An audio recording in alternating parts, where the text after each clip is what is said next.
Hello everyone, आप लोग का स्वागत है डूअर्स वर्ल्ड एकेडमी के यूट्यूब चैनल पे। हम लोग हाजिर है सिनोनिम और एंटोनिम का एक नया क्लास लेके। तो चलिए आज का क्लास हम स्टार्ट करते हैं। तो आज का पहला वर्ड है एग्जामिनर और इसका सिनोनिम है इंस्पेक्टर या एवुलेटर। इंस्पेक्टर मतलब परीक्षक और एवुलेटर मतलब जांचने वाला। जैसे यहाँ पे देखिए एक बच्चा है, उसको डॉक्टर क्या कर रहे हैं, मतलब देख रहे हैं ना, उसको चेक कर रहे हैं कि वो ठीक है या नहीं, उसका जो हेल्थ है वो ठीक है या नहीं। तो वो एग्जामिन कर रहे हैं। तो जो एग्जामिन करता है, जो परीक्षक है, वो क्या कर रहे हैं, एग्जामिनर है, तो उनको एग्जामिनर कहेंगे। इंस्पेक्टर या एवुलेटर। ठीक है इसका एंटोनिम एग्जामिन। एग्जामिनी मतलब परीक्षार्थी या जांचा जाने वाला। जैसे यहाँ पे जो बच्चा है वो क्या है, एग्जामिनी है, मतलब उसको जांचा जा रहा है ना, तो वो एग्जामिनी है। या कोई एग्जाम दे रहा है तो वो परीक्षार्थी है ना। और जो एग्जाम दे रहे बच्चों को जो देख रहे गार्ड है वो है परीक्षक। ठीक है। तो नेक्स्ट वर्ड है एक्सपेडाइट और इसका सिनोनिम होता है हेस्टेन या एक्सेलरेट, मतलब शीघ्र करना या तेजी लाना। जैसे यहाँ पे देखिए ये लड़की ऑफिस जाना, मतलब ऑफिस जाने के लिए रेडी हुई, लेकिन देखा कि उसका मतलब टाइम बहुत ही मतलब तेजी से बढ़ रहा है, आगे बढ़ रहा है। उसका टाइम, ऑफिस आवर का टाइम जो पहुंचने का है वो बहुत आगे हो गया, मतलब लेट हो गई है वो। तो वो क्या कर रही है, दौड़ रही है वो, है ना। तो वो एक्सपेडाइट हेजिडेंट, शीघ्र कर रही है, तेजी से वो दौड़ के ऑफिस पहुंच रही है। और इसका एंटोनिम है डिले या विलम्ब करना या देर करना, है ना।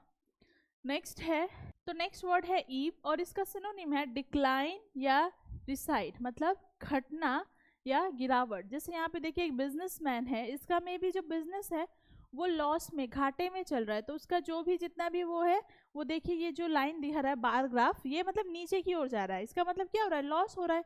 तो वो डिक्लाइन हो रहा है, घट रहा है या गिरावट हो रही है इसके बिजनेस में।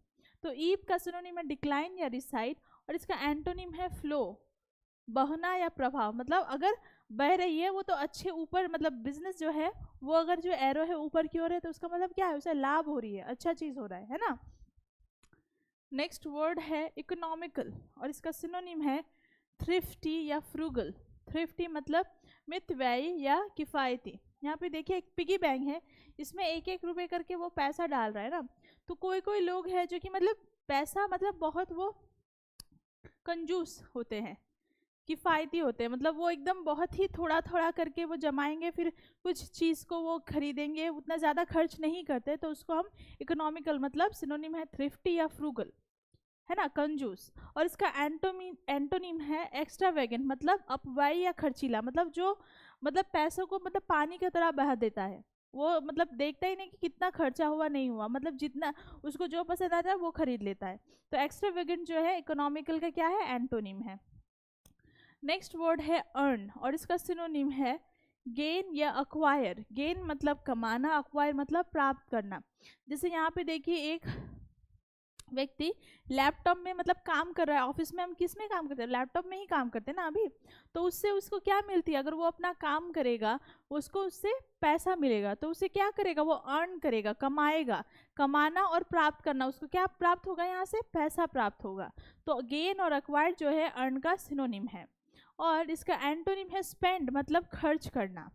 तो अगर हम पैसा कमाते हैं तो हम खर्च भी करते हैं ना, हमारे सामान होते हैं, कोई कोई चीज़ हमें जो चाहिए होती है वो हम खरीदते हैं। लेकिन ये नहीं कि आप कमा रहे हो जितना उससे भी ज़्यादा खर्च करो। तो स्पेंड जो है अर्न का क्या है, एंटोनिम है। नेक्स्ट वर्ड है फ्रजाइल। फ्रजाइल का सिनोनिम है वीक या ब्रेकेबल, नाजुक या कमज़ोर। जो यहाँ पे देखिए ये बबल है ना, आप लोग खेलते हो, वो सोप वाला बबल होता है, उसको आप अगर फू करते हो तो वो बबल जैसा निकलता है, लेकिन उसको अगर आप टच कर दो या किसी चीज़ से लग जाए तो वो फट जाता है। तो वो क्या है, बहुत नाजुक है, कमज़ोर है। जैसे यहाँ पे दिखा रहा है, वो हाथ से उसने टच किया तो वो फूट गया, है ना। तो वीक और ब्रेकेबल है फ्रजाइल का सिनोनिम। और इसका एंटोनिम है इंड्योरिंग या टफ, मतलब टिकाऊ या मजबूत। जो चीज़ आसानी से टूटती नहीं, कमज़ोर नहीं होती, मजबूत होती है। नेक्स्ट वर्ड है फैंटास्टिक और इसका सिनोनिम है वंडरफुल और मार्वलस, मतलब अद्भुत, शानदार। जैसे यहाँ पे पिक्चर में देखिए कितना सुंदर सा एक पिक्चर है ना, मतलब एकदम अलग ही टाइप का ऐसा, मतलब देख नहीं सकते ना। तो ये अद्भुत है, शानदार है। और इसका एंटोनिम है ऑर्डिनरी, नॉर्मल, साधारण, सामान्य। तो ये सामान्य या साधारण है क्या? ऐसे झरने में नीले कलर का ये सब होता है क्या? नहीं होता है। जो हम साधारण देखते हो तो पानी होता है ना, तो ऐसा तो नहीं होता। तो जो ऑर्डिनरी और नॉर्मल है वो फैंटास्टिक का एंटोनिम है। नेक्स्ट वर्ड है फेल, और इसका सिनोनिम है फ्लॉप या मिसकैरी, मतलब असफल होना। जैसे यहाँ पे देखिए एक लड़का, मे भी इसका कुछ हो गया होगा, उससे कुछ काम नहीं हुआ होगा, तो वो मतलब फेल, अपने आप को फेल समझ रहा है, तो हाथ में मतलब माथे में हाथ रख के वो ऐसे बैठ गया दुख में, तो वो फेल हो गया कुछ उसका कोई काम। तो फ्लॉप और मिसकैरी जो है वो इसका मतलब होता है असफल होना, जो कि फेल का क्या है? सिनोनिम। और फेल का एंटोनिम है पास, मतलब सफल हो जाना। अगर वो कोई चीज़ कर रहा है तो वो अगर पास हो जाए तो वो ऐसे बैठता नहीं, बैठता, वो खुश होता। तो ये क्या दिखा रहा है हमें? ये दर्शा रहा है कि वो कुछ कर रहा था, वो चीज़ फेल हो गई, फ्लॉप हो गई। नेक्स्ट वर्ड है फॉल्स, और इसका सिनोनिम है रॉन्ग या इनकरेक्ट, झूठा या असत्य। जैसे यहाँ पे पिक्चर में देखिए एक लड़की रो रही है, लेकिन उसका मुखौटा जो है वो हंस रहा है। तो हम कभी कभी, हमारे अंदर तो दुख होता है, लेकिन हम जो एक फेस में मुखौटा लगाते हैं ना, सबके सामने हम तो दुख प्रकट नहीं कर सकते। तो कभी कभी आप अंदर से मतलब दुखी होते हैं, लेकिन आपको बाहरी उससे हंसना पड़ता है, सभी को दिखाने के लिए, दिखावट के लिए। तो फॉल्स है ये, है ना। अंदर तो कुछ और चल रहा है, लेकिन बाहर वो कुछ और दिखा रही है। तो ये फॉल्स, रॉन्ग और इनकरेक्ट, झूठा या असत्य जो है वो फॉल्स का क्या है? सिनोनिम है। और इसका एंटोनिम है ट्रू, मतलब सत्य या सही। अगर वो रो रही है तो वो वही दिखाती, तो वो क्या है?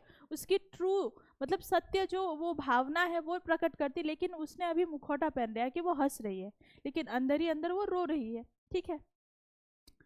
नेक्स्ट वर्ड है फार, और इसका सिनोनिम है डिस्टेंट या रिमोट, दूरी, दूर या लंबी दूरी वाला। जैसे यहाँ पे देखिए, आप अगर यहाँ पे खड़े हो तो वो चोटी, वो पहाड़ की चोटी कितनी दूर है ना।